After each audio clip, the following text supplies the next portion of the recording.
Place maintenant au cinéma, mais en confinement, c'est le ciné-confinement de Léa qui vous donne des conseils de films à voir ou même à revoir. Ouais, et je me suis laissé pousser des ailes cette fois. Ah, tu bois du Red Bull ? Tu sais qu'il y a un type qui a fait un procès à Red Bull parce que ça lui a pas donné des ailes. Ah oui, c'est vrai, j'ai lu ça. C'est un bon délire quand même. Ah, mon ordi est parti. Ah, pardon, excusez-moi. Ça s'appelle un problème technique. Voilà, c'est bon, C'est bon. il est les studios. Oui, Alors- donc bon, bref, voilà. Alors c'est ton thème, ça les ailes ou... Non, pas du tout. Non, La pas du pub. tout. Mon thème fait du bien, il fait rêver, il fait sourire bêtement, il donne des papillons dans le ventre, il apporte de la douceur dans ce monde de brutes. Si vous voulez, c'est un petit peu l'équivalent d'une demande en mariage pour les filles et de la sortie de FIFA 21 pour les mecs. Alors, on va encore se faire taxer de sexiste avec tes conneries là. Non mais, tu vois ce que je veux dire, en fait, Oui. c'est que ce ciné-confinement est avant tout destiné aux filles, mais il existe aussi des hommes sensibles et romantiques qui pleurent devant N'oublie jamais. Il existe aussi des romantiques refoulés. Alors c'est quoi des romantiques refoulés? Et bah c'est ceux qui se cachent pour regarder Bridget Jones, qui sont team Jennifer Aniston, mais en disant qu'Angelina Jolie est quand même un peu bonasse. Ah, Tim Aniston. Bon, c'est vrai, mais Angelina Jolie est quand même bonasse. Hein. De toute façon, j'ai baisé les deux. La classe, à l'anglaise. À C'est un- l'anglaise. C'est un indice sur ton thème? Ah bah mon thème là, c'est carrément les comédies romantiques. Ah oui. Et oui, c'était un indice parce que mon premier film est anglais, figure-toi, de A à Z. D'ailleurs, c'est simple, dans ce film, ceux qui ne sont pas anglais sont soit méchants, soit de petites vertus, soit femmes de ménage. Je veux donc, bien sûr, vous l'aurez deviné sûrement, vous parler de Love Actually. Donc je sais que vous avez envie de découvrir des nouveaux films et promis, ceux qui suivent ne sont pas connus, mais celui-là il bénéficie d'une dérogation spéciale. Il a la dérogation film à regarder tous les ans à Noël. C'est une dérogation qui existe, ça? Oui, c'est une dérogation qui existe, Ah bon. elle s'applique à Maman j'ai raté l'avion aussi, ok. Donc je propose qu'on acte le fait que c'est autant un film de Noël qu'un feel love movie. Mais t'arrêtes d'inventer des termes, hein. T'arrêtes de me couper la parole. Je disais donc, je pense qu'il n'est pas nécessaire d'attendre Noël pour regarder Love Actually. Je pense qu'on en a besoin aujourd'hui et maintenant. C'est la comédie romantique à son paroxysme. Le film peut se vanter de nous faire aimer tout et tout le monde. On tombe même amoureux de l'amour. C'est magnifique, c'est sublime, c'est l'amour sous toutes ses formes, l'amour sous la forme de l'amitié même.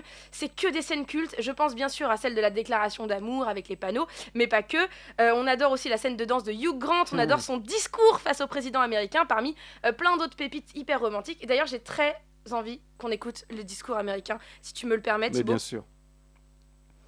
Le président américain est venu en Angleterre pour faire son shopping. Il a pris exactement ce qu'il voulait prendre, au mépris de tout ce qui est de vitale importance pour eux. Notre pays. Nous sommes un petit pays, certes, mais nous sommes une grande nation.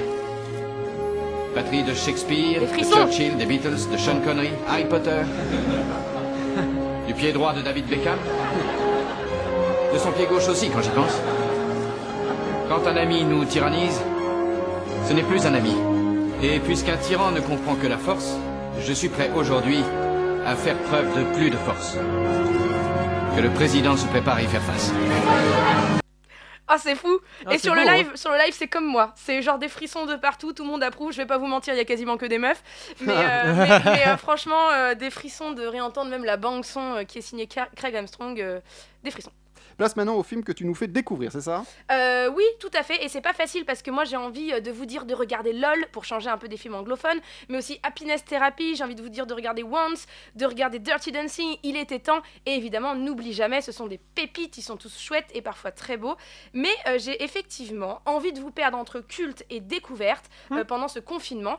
Et le prochain film me ressemble beaucoup parce qu'il parle d'amour, mais aussi de temps. Oui, parce que tu adores les voyages dans le temps, toi. Ouais, j'adore ça et c'est pourquoi je vais vous parler de Entre deux rives. C'est une correspondance épistolaire entre les deux héros qui partagent la même maison, donc la même boîte aux lettres, sauf qu'ils se rendent compte qu'ils ne sont pas dans la même année. Je vous passe un extrait. Juste par curiosité, quel jour est-ce chez vous? Le 14 avril 2004. Non, nous sommes le 14 avril 2006. Nous sommes le même jour à 2 ans d'écart. Comment est-ce possible? Vous avez peut-être reconnu leur voix française. Arnaud, spécialiste du doublage. Oui, tout à fait, oui. Françoise Cadol et Jean-Pierre Michael, je crois. Ouais, donc c'est effectivement Kenny Reeves et Sandra Bullock, Ah oui. réunis 12 ans après le cultissime Speed. Ça fait plaisir à tout le monde, clairement, mais personne ne s'est bougé au cinéma. Pour une love story sur fond de science-fiction, ça ne fonctionne tout simplement pas, parce que ceux qui aiment la science-fiction aiment plus leur ordinateur que les filles, et celles qui aiment les histoires d'amour ne captent pas le principe du pont d'Einstein-Rosen. C'est odieux tellement c'est sexiste. Oui, mais c'est pour donner un peu le ton des comédies romantiques à ma chronique, parce que moi j'adore ça, mais c'est toujours affreusement sexiste. Entre deux rives est vraiment très intéressant, entraînant, c'est très très bien écrit. On se prend au jeu de cette rencontre hors du temps qui finira par un climax contre la montre. J'en ai 2 autres, je vous en parle rapidement. Ah oui, t'en as plus que d'habitude. Ça t'inspire tout ça. Oui, c'est-à-dire que c'est très large comme thème et surtout ça se produit beaucoup comme genre. Donc j'aimerais vous parler encore d'un film hybride entre la science-fiction et la romance. C'est Upside Down. Il s'agit de 2 mondes collés l'un à l'autre mais dont la gravité est inverse. Imaginez un monde au-dessus de vous, à quelques centaines de mètres, une autre planète avec sa propre gravité.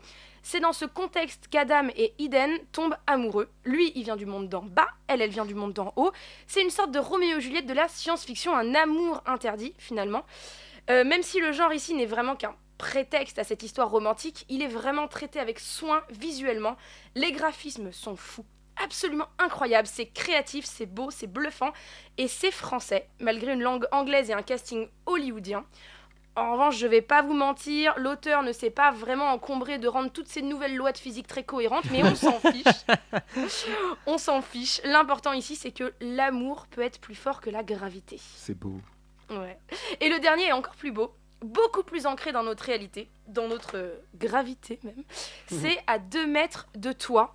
L'histoire de 2 jeunes adultes qui tombent amoureux à l'hôpital.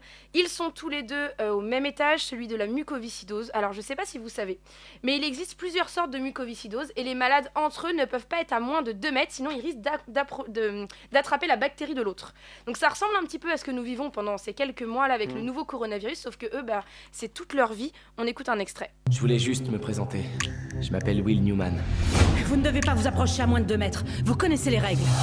Laisse-moi deviner. T'es le genre de gars qui ignore les règles parce que t'as l'impression que c'est toi qui commandes. J'ai pas raison? T'as pas tout à fait tort. Je trouve ça sexy. Et toi, tu trouves ça sexy? C'est vraiment un beau film percutant et réaliste. Ici, le décor unique de l'hôpital nous enferme vraiment avec eux. On vit au rythme de leur traitement. Ça ressemble à un film pour ados, mais le réalisateur, Justin Baldoni, nous parle comme à des adultes, et ça, c'est vraiment grisant. Un film qui parle évidemment de maladies, le premier à Hollywood à parler de la mucoviscidose, mais surtout un film qui nous rappelle, sans en faire des tonnes, de profiter de chaque moment avec nos proches, de profiter des occasions qu'on a, de pouvoir les toucher. Et je crois que c'est un message qu'on a bien reçu et qu'on espère rapidement pouvoir mettre en application. J'espère après le 11 mai. Ouais, tout à fait. Merci Léa, en tout cas du choix pour cette semaine. Hein. Ouais, du choix, ça m'a inspiré. On me dit sur le live, enfin une histoire qui respecte les règles sanitaires. Ouais, tout à fait. On me dit prochain film, j'espère que oui, que mes conseils vont vous servir. On me dit, oh oui, il y a Jughead dedans, excellent film. Alors oui, effectivement, Jughead, donc joué par Cole Sprouse. Jughead qui est le héros de Riverdale, et tu as tout à fait raison, Amy Latt. On me dit que ça a l'air cool, super ce film, ouais, trop bien. Je ne connaissais pas ce film, il a l'air super. Trop bien, je vais le regarder, mais je suis trop contente que ça vous plaise. Excusez-moi, mais pour les gens culturés, c'est aussi la musique du moment où la Miss France reçoit son écharpe. Ah, donc ils ont repris la musique de Love Actually pour Miss France. Oui. Ah d'accord. Miss France, ils reprennent toutes les musiques connues. Bravo. Donc merci sur le live, merci d'adorer ce top. Merci de nous écouter, de commenter. Oui.